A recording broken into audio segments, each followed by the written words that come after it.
I was 30 when I moved back to my hometown in Vermont after years in Boston. The apartment I'd found was on the third floor of an old Victorian that had been carved into units sometime in the 70s, when everyone thought wood paneling and orange shag carpet were the height of sophistication.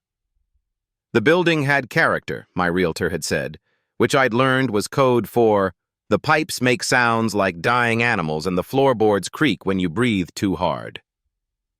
But it was mine, and after sharing cramped spaces with roommates who left dirty dishes in the sink for weeks and played music until 3 in the morning, the solitude felt like luxury. Even if that solitude came with the particular weight that small towns carry, the sense that everyone knows your business before you do, that every choice you make ripples outward like stones thrown into still water, I thought I'd hate it. The knowing looks, the way conversations stopped when I walked into the hardware store, the inevitable questions about why I'd come back, why I wasn't married yet, what exactly I did for work that let me afford to live alone. But there was something about the mountains that surrounded us, the way the light fell differently here, softer somehow, that made me think maybe I could disappear into this place if I tried hard enough.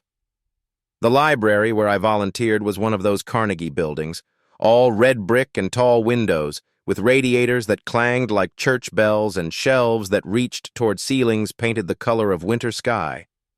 I'd started helping there on Tuesdays and Thursdays, mostly because I needed something to fill the hours between my freelance writing assignments, and because Mrs. Henderson, the head librarian, had cornered me at the post office and asked in that way that wasn't really asking. It was on a Thursday morning in late October when I first saw Ethan. I was carrying a stack of returned books from the drop box, moving carefully because the spine on the top book had come loose, and I could feel it shifting with each step. The front steps of the library were narrow and uneven, worn smooth by decades of feet, and I was concentrating on not dropping anything when my shoelace caught on the edge of the second step. The stumble was graceless, arms windmilling, books scattering across the stone like large rectangular leaves. I landed hard on one knee, the impact sending a sharp spike of pain up my leg, and for a moment I just stayed there, crouched among the scattered volumes, feeling the particular kind of embarrassment that comes from being clumsy in public. "Hey, are you okay?" The voice came from somewhere above me, warm and concerned, with just a trace of an accent I couldn't place. I looked up to see a man standing at the top of the steps, framed by the library's heavy wooden doors. He was tall, maybe 6'2", with sandy brown hair that looked like he'd been running his hands through it, and clothes that were clearly work clothes. Worn jeans with paint stains, a flannel shirt with the sleeves rolled up, boots that had seen better days. "I'm fine," I said automatically, which was what I always said, even when I wasn't. "Just clumsy." He was already moving down the steps, his movements easy and confident, like someone who was used to navigating uneven ground. When he crouched beside me, I caught the scent of sawdust and something else.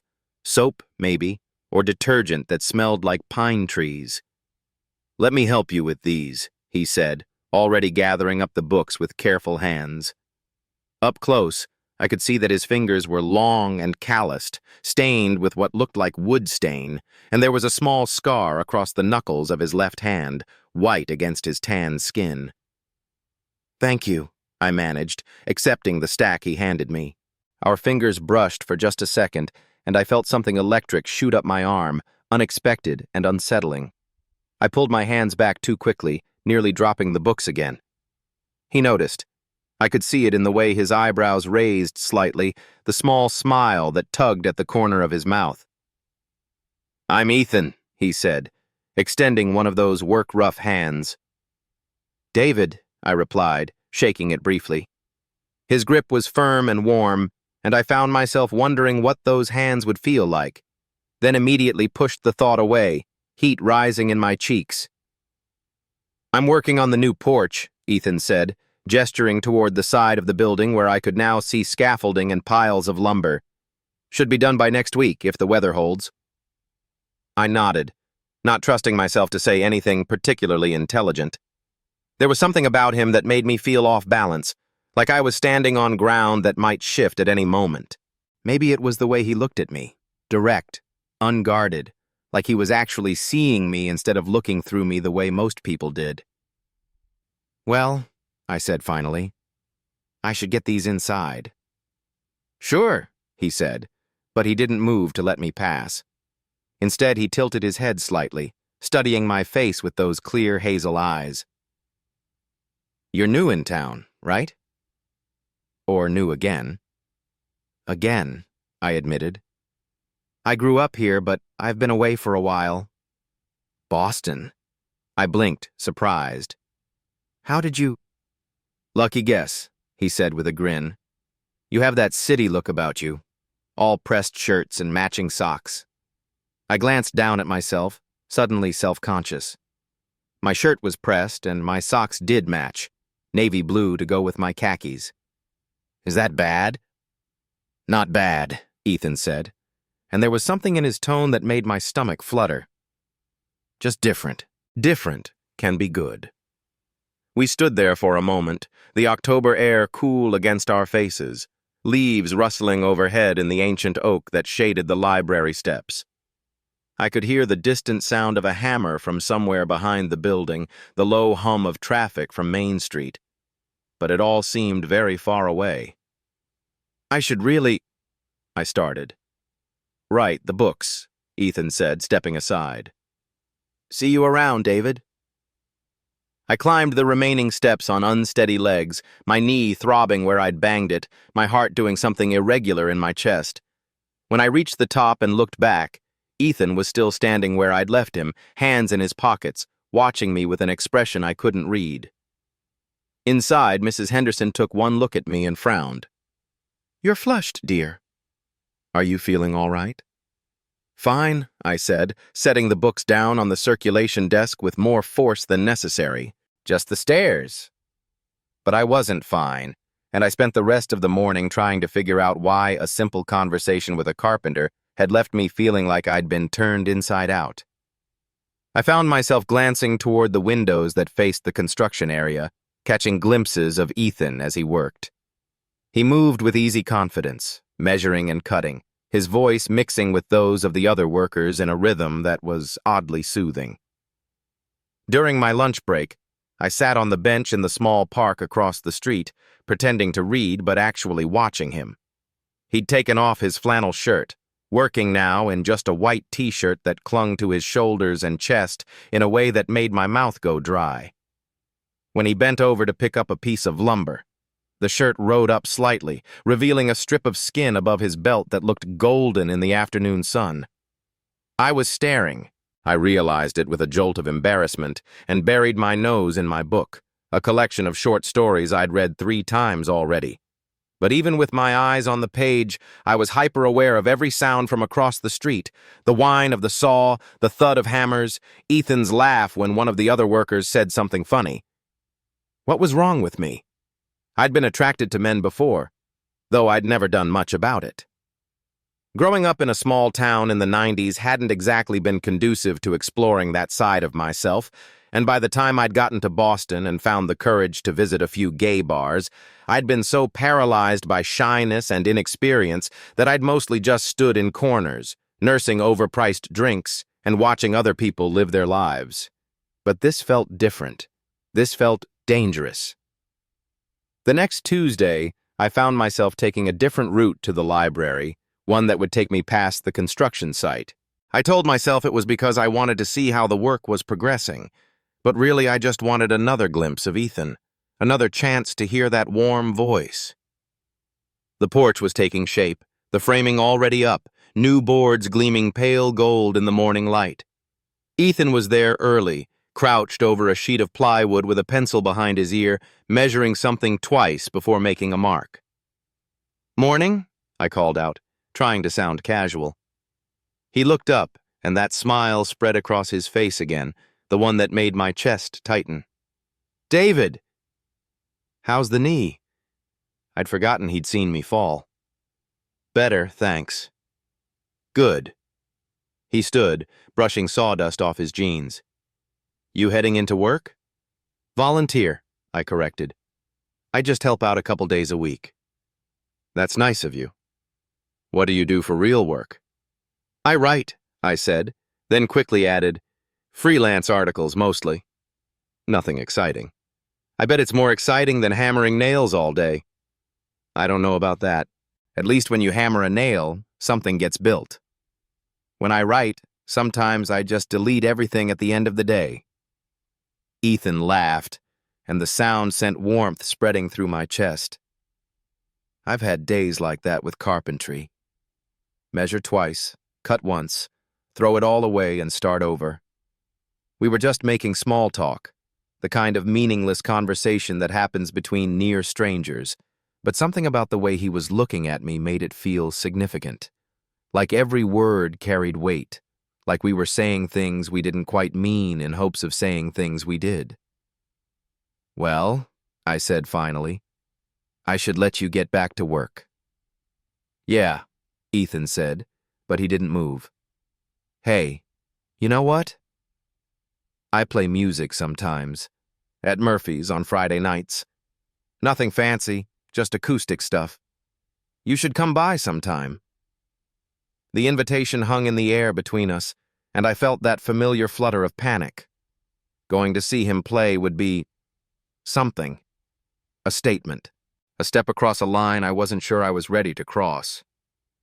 Maybe, I said, which was what I always said when I meant no but didn't want to hurt someone's feelings. But Ethan's smile didn't fade. Cool. Maybe I'll see you there. I spent the rest of the week thinking about it. Friday came and went, and I stayed home, eating takeout Chinese food and watching Netflix, telling myself I'd made the right choice.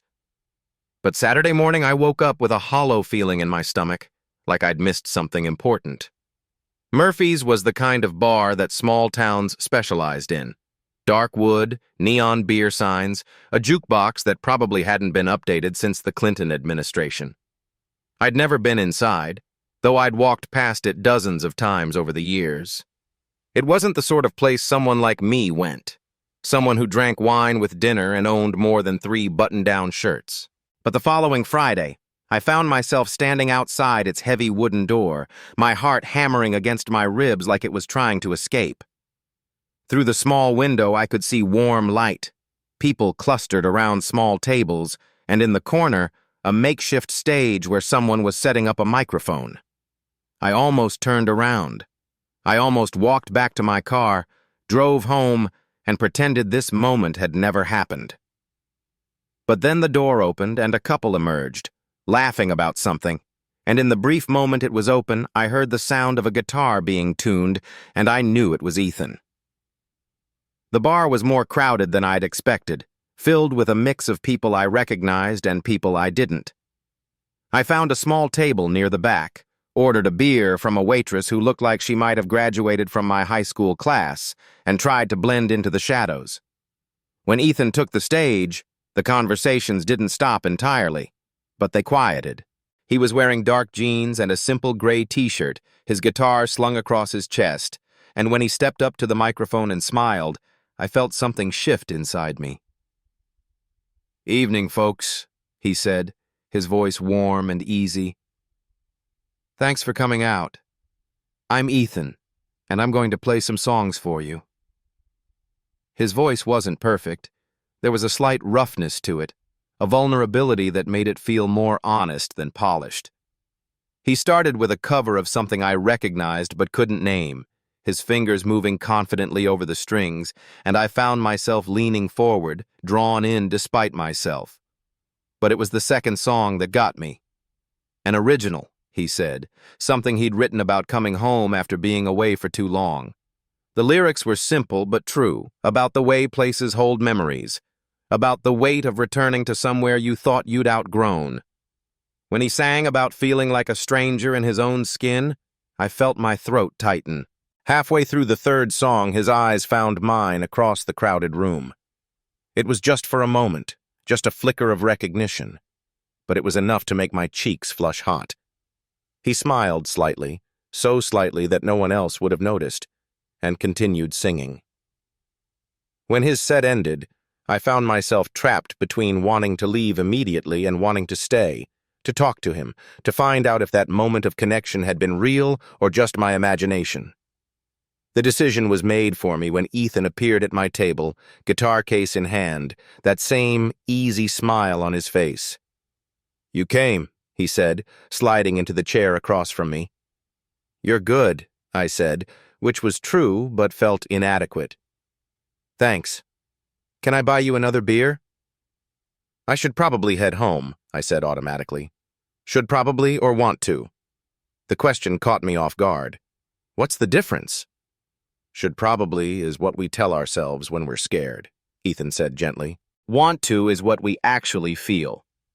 I stared at him, this carpenter with calloused hands and an easy smile who saw right through me with an accuracy that was terrifying. "I want to," I admitted quietly. "Good," he said, flagging down the waitress. "Two more, please." We talked until the bar started emptying out, until the waitress began stacking chairs on tables and giving us pointed looks. Ethan told me about growing up in New Hampshire, about learning to play guitar from his grandfather, about the girlfriend who'd wanted him to be someone he wasn't. He'd run from that life, he said, moved to 3 different towns before ending up here, working with his hands and playing music when the mood struck him. "What about you?" he asked. "What made you come back?" It was a question I'd been asking myself for months, and I still didn't have a good answer. "I got tired of pretending to be someone I wasn't," I said finally. "In the city, everyone expects you to be ambitious, to want more, to always be climbing some ladder. I just wanted to be still for a while." "And are you? Still?" I considered this, turning my beer bottle in my hands. "I'm trying to be." When the waitress finally kicked us out, we found ourselves standing in the parking lot, the October air sharp and clear, smelling of wood smoke and dying leaves. My car was parked under a streetlight, but Ethan's truck was in the shadows at the edge of the lot. "This was nice," I said, fishing for my keys. "Yeah, it was." He was standing closer than strictly necessary, close enough that I could see the flecks of gold in his eyes, close enough to catch that scent of sawdust and pine that seemed to follow him everywhere. For a moment I thought he might kiss me. The air between us felt charged, electric, full of possibility. But instead, he reached out and touched my arm, just briefly, his fingers warm through the fabric of my shirt. "See you around, David," he said softly. I drove home with my hands shaking slightly on the steering wheel, my mind replaying every moment of the evening. The way he'd looked at me when he was singing, the warmth in his voice when he'd said my name, the brief touch of his fingers on my arm that had sent sparks shooting through my entire body. I was in trouble. Deep, complicated, terrifying trouble. The next few weeks fell into a pattern. I'd see Ethan at the library, working on the porch that seemed to be taking longer than originally planned. Not that I was complaining. We'd exchange a few words, nothing significant, just pleasantries about the weather or the progress of the construction. But there were moments, brief flashes, when our eyes would meet and I'd feel that same electric charge, that sense of standing on the edge of something vast and unknowable. He started showing up at the library during my volunteer hours, always with some legitimate reason. Checking measurements, asking Mrs. Henderson about the building's history, borrowing a book about woodworking techniques. But I caught him watching me sometimes, his gaze lingering when he thought I wasn't looking. It was a Tuesday in early November when everything changed. The morning had been unusually warm for the season, but by afternoon the temperature had dropped and a cold wind was rattling the library windows. I was shelving returns in the local history section when I heard footsteps behind me. "Need any help with those?" I turned to find Ethan standing at the end of the aisle, hands shoved in his jacket pockets. He looked different somehow, more serious, like he was carrying the weight of some decision. "I'm fine, thanks," I said, but my voice came out slightly breathless. He nodded but didn't leave. Instead, he moved closer, close enough that I had to tilt my head back slightly to meet his eyes. "David," he said quietly, "can I ask you something?" "Sure." "Are you—" He paused, seeming to search for the right words. "Are you seeing anyone?" The question hung between us like a bridge I could either cross or burn. I could lie, make up some girlfriend in Boston, keep things safe and simple. Or I could tell the truth and see what happened. "No," I said finally.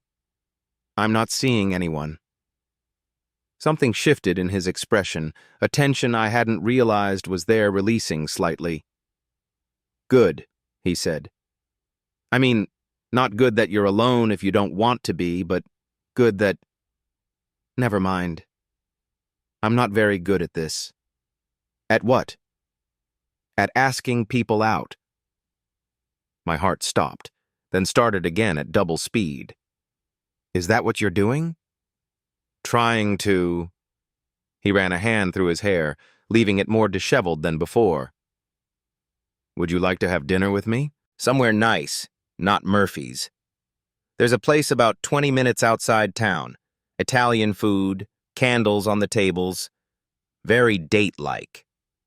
The word hung in the air between us. Date. Definitive. Unmistakable. This wasn't just two people grabbing a casual drink. This was something else entirely. I started, then stopped. Every instinct I had was screaming at me to say no, to make up some excuse, to retreat back into the safety of my solitude. But there was something in the way he was looking at me, hopeful and vulnerable and brave, that made me want to be brave too. "Yes," I heard myself say. "I'd like that." His smile was brilliant, transforming his entire face. "Really? Really? Saturday night?" Saturday night. We made the arrangements quickly, quietly, both of us aware that Mrs. Henderson was somewhere nearby and that sound carried in the old building. He would pick me up at 7. I would wear something nice. It would be, officially, a date. After he left, I stood in the local history section for a long time, staring at the books without seeing them, my heart doing acrobatics in my chest. I had a date. With a man. In a small town where everyone knew everyone's business. What the hell was I doing? Saturday arrived gray and drizzling, the kind of November day that made you want to stay inside with hot coffee and a good book. I spent most of it trying to figure out what to wear, rejecting outfit after outfit as either too casual or too formal or too obviously trying too hard. Finally, I settled on dark jeans, a button-down shirt in deep blue, and a sweater that I hoped struck the right balance between put together and approachable. At 6:30, I was standing at my living room window, watching the street below and trying not to pace. My apartment suddenly felt too small, too warm, too much like a cage. I'd changed my mind about going at least 6 times in the past hour, had even picked up my phone to call Ethan and make up some excuse about feeling sick. But then his truck pulled up outside, and through the rain-streaked windshield I could see him checking his reflection in the rearview mirror, smoothing his hair the same way I'd been doing all day. The realization that he was nervous too made something settle in my chest, a kind of calm I hadn't expected. When he knocked on my door, I took a deep breath and opened it. He was wearing a dark green sweater that brought out the gold in his eyes, and his hair was still slightly damp, like he'd just gotten out of the shower. He smelled like soap and something else, cologne maybe, something woodsy and warm that made me want to step closer. "Hi," he said, and his voice was slightly rough, like he'd been practicing what to say. "Hi." We looked at each other for a moment, the space between us charged with nervous energy and possibility. Then he smiled, that easy, transformative smile that made my knees weak. "Ready?" he asked. "Ready." The restaurant was exactly as he'd described. Small, intimate, with candles flickering on white tablecloths, and the kind of low lighting that made everyone look beautiful. We were seated at a corner table, away from the few other diners, and for the first few minutes, we both seemed paralyzed by the official nature of what we were doing. "This is nice," I said finally, looking around at the exposed brick walls and the soft jazz playing in the background. "I've never actually been here before," Ethan admitted. I asked around, found out where people go for, you know, special occasions. Special occasions. The phrase sent a flutter through my stomach. Well, it's perfect. We ordered wine, a bottle of red that I pretended to know something about, and slowly, gradually, the conversation began to flow. Ethan told me about the house he was renovating, a Victorian not unlike the one I lived in, but in much worse shape. He was doing most of the work himself, he said, learning as he went, making mistakes and fixing them and making new mistakes. It sounds like a lot of work, I said. It is. But there's something satisfying about taking something that's falling apart and making it whole again. Like you're giving it a second chance. The way he said it made me think he wasn't just talking about houses. What about you? He asked. What do you write about? Whatever people will pay me to write about, I said. Travel articles mostly, places I've never been, describing experiences I've never had. It's creative fiction disguised as journalism. That sounds lonely. The observation caught me off guard. It is, sometimes. But it's safe. I can write about Paris without having to actually navigate the metro or figure out how to order coffee. I can write about adventure without having to risk anything. Is that what you want? Safety? I considered this, twirling pasta around my fork. I used to think so. Now I'm not sure. The wine was making me honest in a way that was both liberating and terrifying. I found myself telling him things I'd never told anyone, about the panic attacks I'd had in college, about the way I'd felt invisible in Boston, about the strange relief of coming back to a place where at least the invisibility was familiar. I spent so much time trying to figure out who I was supposed to be, I said, that I forgot to figure out who I actually am. And who are you? Ethan asked gently. I don't know yet. I'm still figuring that out. Well, he said, raising his wine glass, here's to figuring it out. We clinked glasses, and the sound seemed to echo in the small space between us. When he looked at me over the rim of his glass, his eyes were warm and intent, like he was memorizing my face. Dinner stretched on for hours. We talked about books and music, about the ways small towns could be both suffocating and comforting, about the particular loneliness of being the only gay person you know in a place where being different felt dangerous. Ethan had come out to his parents when he was 22, he told me. His father hadn't spoken to him for 2 years. His mother still sent him Christmas cards addressed to him and whatever girlfriend she hoped he might have acquired since their last conversation. What about you? He asked. Have you ever told anyone? No, I admitted. I mean, I think some people in Boston suspected, but I never actually said the words out loud. Not to anyone. Not even to yourself? I thought about this. Sometimes. In the dark, when I couldn't sleep. But saying it in your head is different from saying it out loud. Yeah, Ethan said softly. It is. By the time we finished dessert, creme brulee that we shared from one bowl, our spoons occasionally clinking together in ways that made my pulse race, the restaurant was nearly empty. We were the last customers, lingering over coffee and the dregs of our wine, neither of us wanting the evening to end. I should probably get you home, Ethan said finally, glancing at his watch. It's almost midnight. I nodded, though every cell in my body was protesting. I didn't want to go home. I didn't want this perfect, terrifying, wonderful evening to end. I wanted to stay here forever, in this small circle of candlelight, pretending that the outside world didn't exist. The drive back to my apartment was quiet, filled with the comfortable silence that comes after good conversation and too much wine.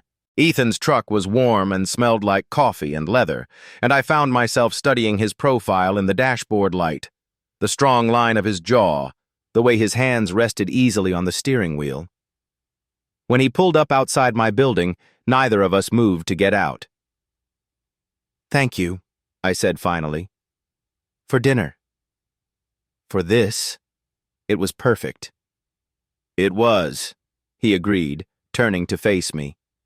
In the dim light, his eyes looked almost black, intense and searching. "David, He stopped, seeming to wrestle with whatever he'd been about to say. I waited, my heart hammering against my ribs, the space between us feeling charged and dangerous. "Can I see you again?" he asked finally. "Yes," I said without hesitation. "I'd like that." He smiled, and the relief in his expression was unmistakable. "Good. I was worried I'd scared you off." "No," I said.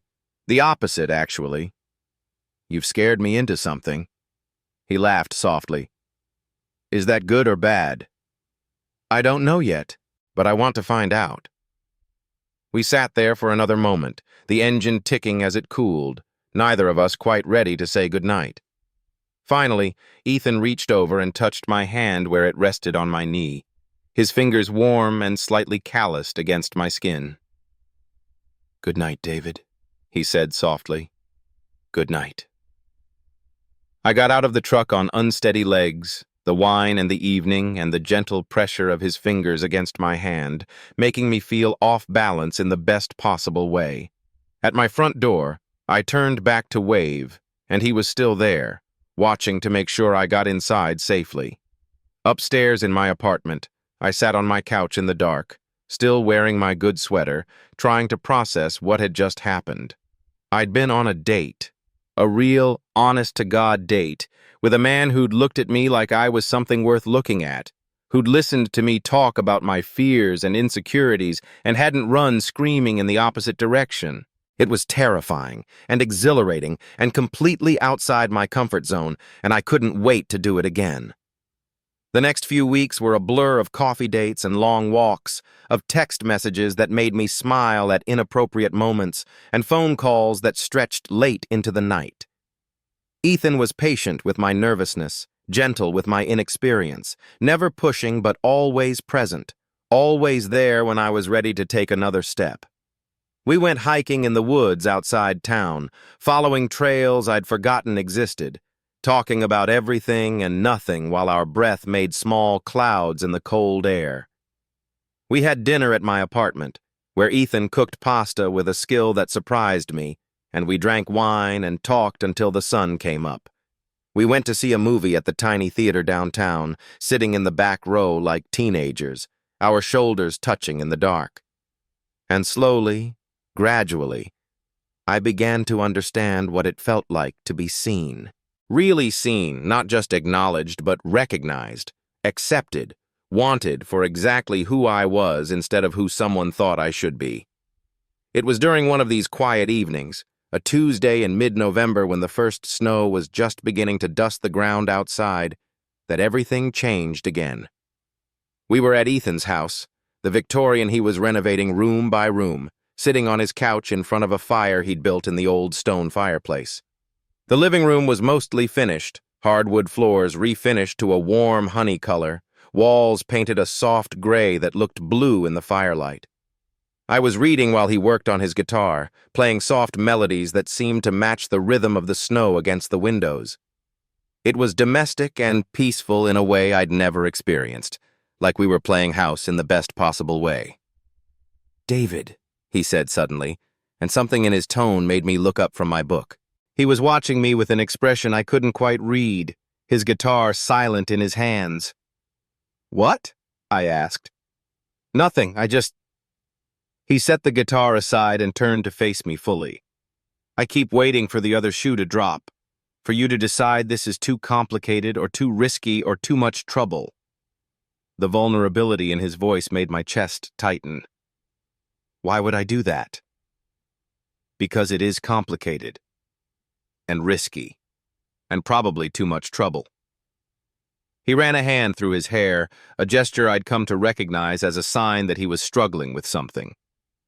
"We live in a small town, David. People talk. And not everyone is going to be okay with this." I closed my book and set it aside, giving him my full attention. "Are you having second thoughts?" "No," he said quickly. "God, no. The opposite. I'm falling for you, and that scares the hell out of me." The words hung between us like a bridge I could either cross or burn. I could feel my heart hammering against my ribs, could feel the familiar flutter of panic that came whenever I was faced with something real, something that mattered. But for once, the panic didn't win. "I'm falling for you too," I said quietly. His smile was brilliant, transforming his entire face. "Yeah?" "Yeah." He moved closer on the couch, close enough that I could see the flecks of gold in his eyes, could smell that mixture of soap and sawdust that had become so familiar. When he reached up to touch my face, his fingers rough and warm against my cheek, I didn't pull away. "Can I kiss you?" he asked softly. I nodded, not trusting my voice, and he leaned in slowly, giving me time to change my mind, to pull away, to retreat back into the safety of distance. But I didn't want distance anymore. I wanted this: the warmth of his hand against my skin, the soft pressure of his lips against mine, the way he tasted like coffee and possibility. The kiss was gentle, tentative, like he was afraid I might break. But when I kissed him back, when I let myself sink into the moment instead of analyzing it, he deepened it, his other hand coming up to tangle in my hair. When we finally broke apart, we were both breathing hard, foreheads pressed together, the space between us electric with want and possibility. "Wow," I breathed. "Yeah," he agreed. "Wow." We stayed like that for a moment, sharing breath, sharing space, the fire crackling in the background and the snow still falling outside the windows. I felt like I was standing on the edge of something vast and unknowable, like the next step would either save me or destroy me. But for the first time in my life, I was ready to take it. "Stay tonight," Ethan said softly, and it wasn't really a question. I looked into his eyes, those warm hazel eyes that had been seeing me, really seeing me, for weeks now. I thought about my empty apartment, about the bed I slept in alone every night, about the careful, solitary life I'd built for myself like a fortress against the world. And then I thought about this: the warmth of the fire, the strength of Ethan's arms around me, the way he looked at me like I was something precious and worth protecting. "Okay," I whispered. He smiled, that beautiful, transformative smile that made everything else fade away. "Okay." But just as he leaned in to kiss me again, just as I was about to cross that final bridge into something new and terrifying and wonderful, his phone rang. We both froze, the spell broken by the harsh sound. Ethan glanced at the phone on the coffee table, frowning at the name on the display. "I should take this," he said reluctantly. "It's my father.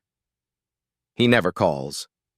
I nodded, settling back against the couch cushions while he answered. But as soon as he said hello, I could tell something was wrong. His face went pale, his free hand clenching into a fist. The rain drummed against the windows with quiet persistence, each drop a small punctuation mark in the silence that had settled between us. His words hung in the air. "You don't have to go yet, if you don't want to." And I found myself caught between the urge to flee and the deeper pull to stay. The warmth of his living room suddenly felt overwhelming, the soft glow from the lamp casting shadows that seemed to hold secrets I wasn't sure I was ready to share. I looked at him then, really looked. The gray in his temples caught the lamplight, and there were lines around his eyes that spoke of years I knew nothing about. He was waiting, not pushing, just offering space for whatever decision I might make. It was that patience, that absence of pressure, that made me sink back into the couch cushions. "Okay," I said, the word barely more than a whisper. "Maybe just a little longer." Something shifted in his expression. Relief, perhaps, or maybe just recognition of a moment acknowledged. He nodded and stood, his movements careful and deliberate, as if he were afraid of disrupting the fragile agreement we'd just made. "Can I get you something? Coffee? Tea?" He paused, running a hand through his silver hair. "I think I have some whiskey somewhere, if that's more your speed." "Whiskey sounds good," I admitted, surprised by my own honesty. I rarely drank, especially not with people I barely knew, but nothing about this evening felt ordinary. He disappeared into what I assumed was the kitchen, and I could hear the soft clink of glasses, the quiet opening and closing of cabinets. I used the time to really look at his space, the worn leather of the couch beneath me, the bookshelves lined with everything from poetry to carpentry manuals, the guitar leaning against the far wall. It was the kind of home that felt lived in, not just inhabited. Every object seemed to have a story, a reason for being there. When he returned, he carried 2 glasses filled with amber liquid. He handed me one and settled back into his spot on the couch, though I noticed he sat a little closer this time, the space between us reduced to mere inches. "It's nothing fancy," he said, gesturing to the glass, "but it's smooth." I took a sip and felt the whiskey burn a gentle path down my throat. He was right. It was smooth, with a warmth that seemed to spread through my chest. "It's perfect," I said, and meant it. We sat in comfortable silence for a while, the rain providing a steady soundtrack. I found myself hyper-aware of everything, the way he held his glass, the soft sound of his breathing, the occasional flash of lightning that briefly illuminated the windows. There was something almost sacred about the quiet, as if we were both afraid to break whatever spell had been cast by my decision to stay. "I don't usually do this," I finally said, then immediately felt foolish for the admission.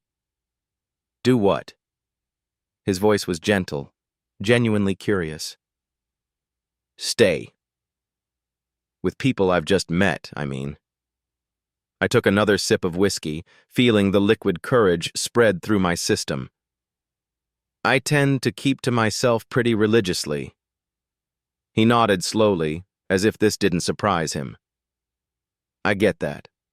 Sometimes it's easier." "Easier than what?" "Than risking disappointment. Than having to explain yourself." He swirled the whiskey in his glass, watching the liquid catch the light. "Than letting someone see who you really are and finding out they don't like what they see." His words hit closer to home than I was prepared for. I stared into my glass, searching for the right response, but finding only the echo of my own fears reflected back at me. "Is that what happened?" I asked quietly. "With your divorce?" The question hung between us, and for a moment I wondered if I'd pushed too far, too fast. But he didn't seem offended, just thoughtful. "In a way, yeah." He leaned back against the couch, his eyes fixed on something beyond the rain-streaked windows. 23 years of marriage, and by the end, I felt like we were strangers living in the same house. We'd stopped seeing each other somewhere along the way, stopped trying to understand who we were becoming. "That sounds lonely," I said, and immediately regretted the obviousness of the statement. It was. Lonelier than being alone, which is saying something. He turned to look at me then, and I was struck by the vulnerability in his expression. "What about you? Ever been married?" I shook my head. "Came close once, in Boston. But when it came time to actually commit, to sign papers and merge lives, I panicked. Realized I was more in love with the idea of him than with who he actually was. That's honest, at least." "Honest and cowardly," I corrected. "I hurt him pretty badly." "He wanted forever, and I gave him uncertainty." Maybe uncertainty was the more honest gift. I looked at him sharply, surprised by the observation. He met my gaze steadily, and I felt something shift between us. A recognition of shared experience, perhaps, or just the acknowledgement that we'd both made choices that had led us here, to this rain-soaked evening, to this unexpected connection. "Do you ever wonder," I said, the whiskey making me bolder than usual, "what would have happened if you'd made different choices? Taken different paths?" "Every day," he admitted. "But then I think about all the things I would have missed, all the people I never would have met." He paused, his eyes finding mine again. All the conversations I never would have had. The weight of his words settled over me like a warm blanket. Outside, the storm was intensifying, the rain now coming down in sheets that obscured the streetlights and made the world beyond the windows seem distant and unreal. Inside, the lamplight created a cocoon of intimacy that felt both thrilling and terrifying. "Tell me something," he said, shifting slightly so that he was facing me more directly. "Something you don't usually tell people." The request caught me off guard, not because it was invasive, but because it was exactly what I wanted someone to ask. How long had it been since anyone had shown genuine curiosity about the parts of me I kept hidden? "I write," I said, the admission feeling both liberating and dangerous. "Poetry, mostly. Have been for years, but I've never shown it to anyone." "Why not?" I took another sip of whiskey, using the time to consider the question. "Because once you share something like that, once you let someone see that deep into who you are, you can't take it back. And if they don't understand it, if they think it's foolish or pretentious or just plain bad, then you'd rather carry it alone than risk that kind of rejection." "Exactly." He was quiet for a long moment, and I wondered if he was judging my cowardice, my inability to be vulnerable in the way that truly mattered. But when he spoke, his voice was filled with understanding rather than judgment. "I used to paint," he said quietly. "Landscapes, mostly. Started when I was in my 30s, took classes at the community college. I wasn't terrible at it, but I wasn't great either, just adequate. But I loved it, loved the way it felt to try to capture something real, something beautiful, even if I could never quite get it right." "What happened to it?" "Life, work, marriage that required all my attention just to keep it functioning." He smiled ruefully. "I told myself I'd get back to it someday, but someday has a way of never arriving." "You could start again?" I suggested, though the words felt inadequate even as I spoke them. "Maybe. Though sometimes I wonder if the person who used to paint is still there, or if he got lost somewhere along the way." I understood that fear intimately, the terror that the parts of ourselves we'd set aside might have withered in the absence of light and attention. How many dreams had I buried beneath the practical concerns of daily life? How many pieces of myself had I traded away for the illusion of security? The silence stretched between us again, but it felt different now, less uncertain, more companionable. We'd shared something real, something that mattered, and the air felt charged with possibility. I found myself studying his hands wrapped around his glass, strong hands weathered by years of work, but graceful in their movements. There was something deeply appealing about hands that had built things, that had shaped wood and stone into something useful and beautiful. "Can I ask you something?" I said, my voice barely audible above the rain. "Of course." "Are you lonely?" It was perhaps the most personal question I'd ever asked someone I'd just met. But the whiskey and the intimacy of the evening had stripped away my usual defenses. I needed to know, needed to understand if what I was feeling, this deep, aching recognition, was something he shared. He didn't answer immediately, but I could see the question working through him, could see him deciding how honest he was willing to be. "Yes," he said finally. "More than I probably should admit, more than I like to acknowledge even to myself." "Me too," I whispered, the admission feeling like both a confession and a relief. Something passed between us then, a moment of recognition, of seeing and being seen. Without quite realizing I was doing it, I found myself leaning slightly toward him, drawn by some invisible current. He noticed, his breath catching almost imperceptibly, and for a heartbeat we simply looked at each other, the space between us electric with unspoken possibility. Then, as if by mutual agreement, we both pulled back slightly, the moment acknowledged, but not quite acted upon. It was too soon, too fast, despite how right it felt. "The rain's really coming down," he observed, though we both knew it was just something to say, a way to step back from the edge we'd found ourselves approaching. "Yeah," I agreed, grateful for the safer ground. I should probably call an Uber or something. The roads are going to be terrible. You could wait it out, he suggested, his tone carefully neutral. It's supposed to pass by morning. The implication hung in the air between us, unspoken but clearly understood. I could stay. I could spend the night here, in this warm, safe space, with this man who had somehow managed to see past all my carefully constructed walls in the span of a few hours. I don't want to impose, I said, though even as the words left my mouth, I knew they were just reflexive politeness, a way of giving him an out if he wanted to take it back. You wouldn't be imposing. His voice was soft but certain. I have a guest room. Clean sheets, everything you'd need. I looked toward the windows, where the storm showed no signs of abating. The practical part of my mind recognized that driving in this weather would be dangerous, that staying was the sensible choice. But the deeper part of me, the part that had been drawn to his quiet presence from the moment we'd met, knew that practicality was just an excuse. Okay, I said, the word carrying more weight than its simple syllables should have held. If you're sure, I'm sure. He stood then, collecting our empty glasses, and I followed him toward what I assumed was the guest room.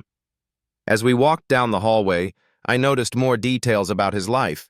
Family photos on the walls, most of them clearly from years past. A bookshelf filled with what looked like philosophy and history texts. A small table holding a chess set with pieces that had clearly seen regular use. Do you play? I asked, nodding toward the chess set. Used to. Haven't had a regular opponent in a while. He glanced back at me with a small smile. Do you? A little. My father taught me when I was young. Maybe we could play a game sometime, he said, and the casual assumption of future meetings made something warm unfurl in my chest. The guest room was simple but comfortable. A double bed with a wooden headboard, a small dresser, a reading chair positioned near the window. He pulled towels from a linen closet and set them on the bed, then showed me where to find extra blankets if I needed them. Bathroom's just across the hall, he said. There should be everything you need, but let me know if you can't find something. We stood there for a moment, neither of us quite sure how to navigate the strangeness of the situation. Here we were, two virtual strangers, and yet I felt more comfortable in his presence than I had with people I'd known for years. Thank you, I said, the words encompassing far more than just the offer of shelter. For tonight. For listening. For... I trailed off, unable to find the words for what I was really trying to express. Thank you for staying, he replied. And in his voice I heard the echo of my own gratitude, my own surprise at the connection we'd managed to forge. After he'd gone to his own room, I sat on the edge of the guest bed, still fully clothed, listening to the rain and trying to process everything that had happened. A few hours ago, I'd been heading home from a mundane evening, and now I was spending the night in a stranger's house, feeling more alive and awake than I had in months. I thought about the conversation we'd had, about the admissions we'd made to each other. When was the last time I'd been that honest with someone? When was the last time someone had asked me questions that mattered, that went beneath the surface of small talk and social convention? Eventually, I changed into the t-shirt and boxers I kept in my gym bag, a lucky habit that had suddenly become essential, and slipped between sheets that smelled like lavender and something else, something that might have been cedar, or maybe just the lingering scent of honest work. But despite my exhaustion, sleep eluded me. Every time I closed my eyes, I found myself replaying moments from the evening, the way he'd listened when I talked about poetry, the vulnerability in his voice when he'd admitted to loneliness, that charged moment when we'd leaned toward each other and then pulled back. After what felt like hours of tossing and turning, I gave up and padded quietly toward the kitchen, thinking a glass of water might help settle my restless mind. The house was dark except for the faint glow of a light left on somewhere deeper in the house, and I tried to move silently, not wanting to wake him. But as I reached the living room, I realized I wasn't the only one having trouble sleeping. He was there on the couch, fully dressed, staring out the window at the storm. A book lay open and forgotten in his lap. "Couldn't sleep either?" I asked softly. He turned, not seeming startled by my appearance. "Something like that." I hesitated for a moment, then crossed to the couch, settling into the same spot I'd occupied earlier. "What are you reading?" He held up the book, a collection of essays by James Baldwin. Trying to, anyway. My mind keeps wandering. Mine, too.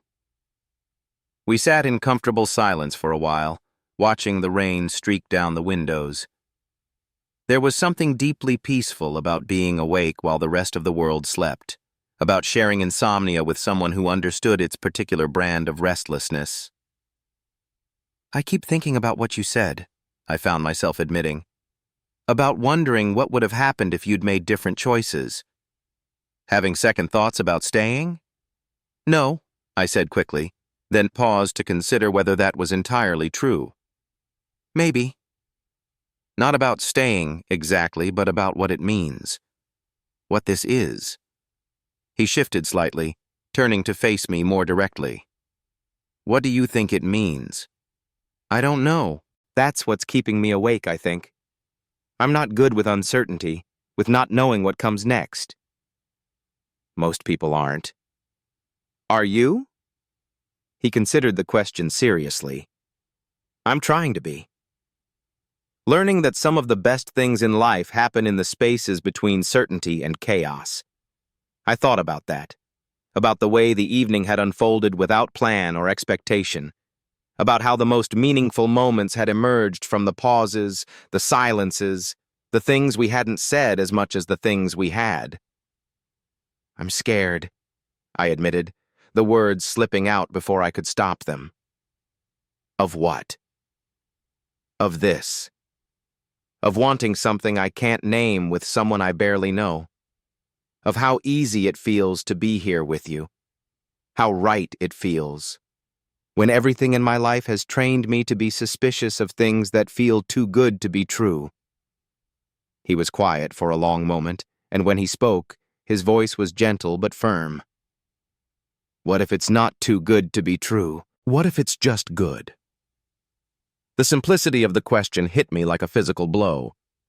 When had I become so convinced that happiness was inherently suspect, that connection required justification, that feeling at home with someone was a luxury I couldn't afford? "I don't know how to do this," I whispered. "Whatever this is." "Neither do I," he admitted. "But maybe that's okay. Maybe not knowing is part of it." I looked at him then, really looked, taking in the earnestness in his expression, the way the dim light caught the silver in his hair, the patient kindness that seemed to radiate from him like warmth from a fire.